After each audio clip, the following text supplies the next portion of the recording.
Hi, I'm Quentin Schultze, author of the book An Essential Guide to Public Speaking.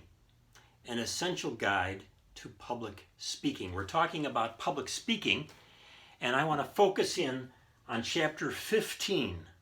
Chapter 15, Persuade with Logic. Persuade with logic. Logic. The Greek term there is logos. Logos. Logic. So one way to persuade people is to use logic. Another way to put that is to use reasons, to give them reasons to believe what we're saying or reasons to do what we want them to do. Quick note here on persuasion.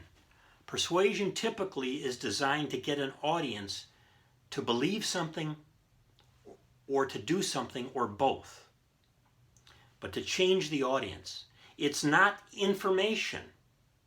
An informative speech is designed to get them to accept some information. But here we want to move them. We want to change them in some way. So we will use information to get there, but the outcome is audience change. Either typically what they believe or what they will do, like changing a habit. Okay.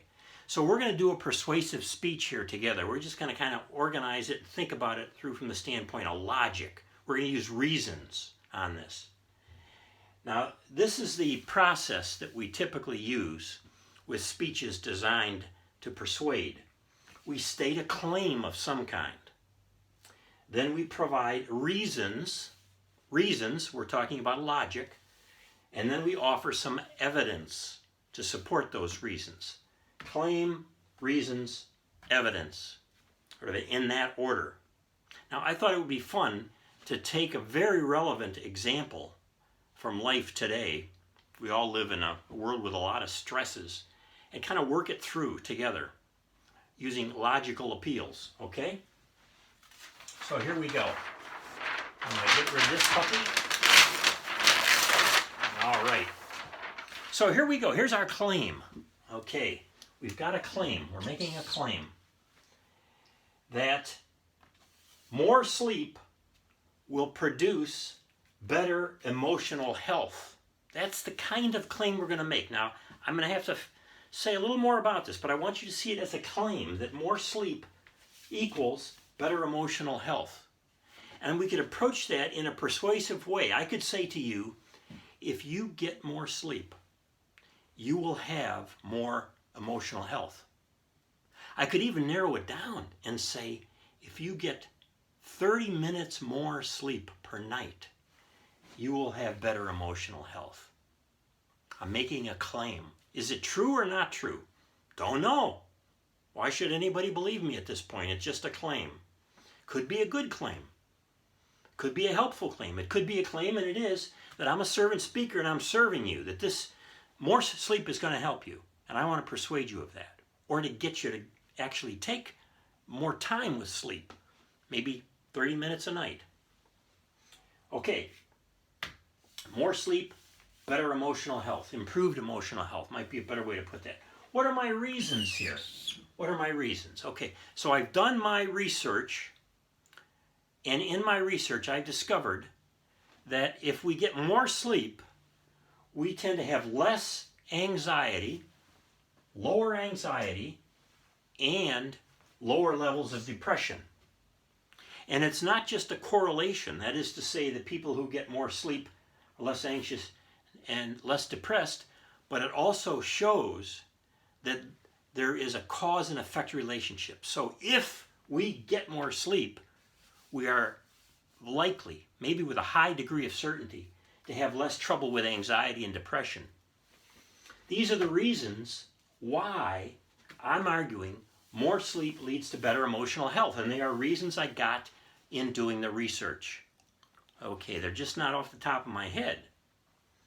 Now I need to provide some evidence. People are not necessarily going to believe me, right? Maybe if I'm an expert on this topic, people will automatically believe, and I won't have to provide too much evidence. Somebody can convict them of my credibility, my ethos, if you will, another Greek term, my ethos.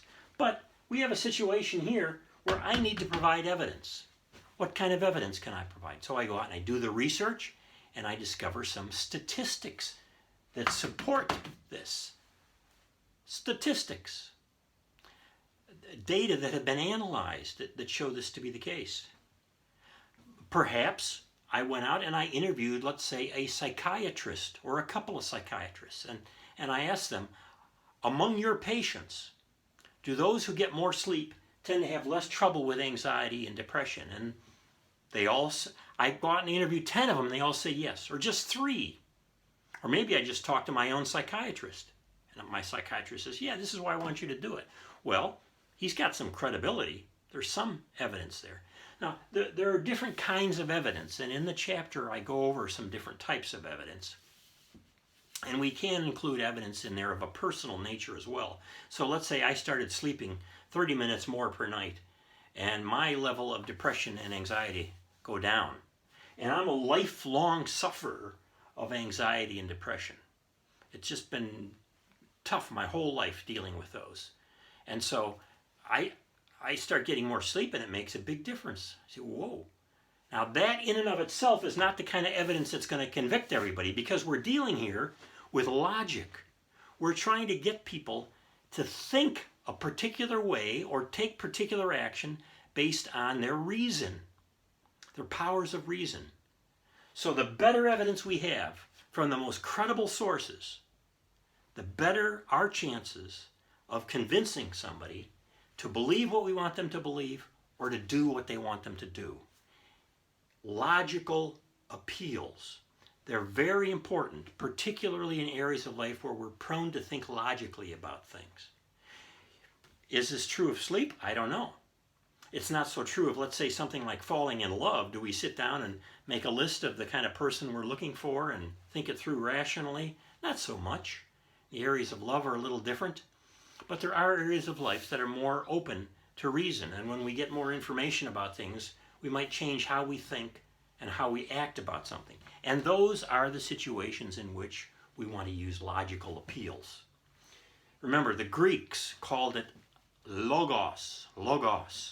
And the basic orientation in a speech is designed to persuade through logic, is to make a claim, more sleep, better emotional health, provide some reasons so you'll have less anxiety and less depression, and provide evidence of some kind from credible sources. This is how we do persuasive public speaking of a logical kind designed to appeal to people's capacity for reason. You can do this. You have to think it through because you're using a thoughtful process along the way. It's part of servant speaking to appeal to people's minds. Thanks.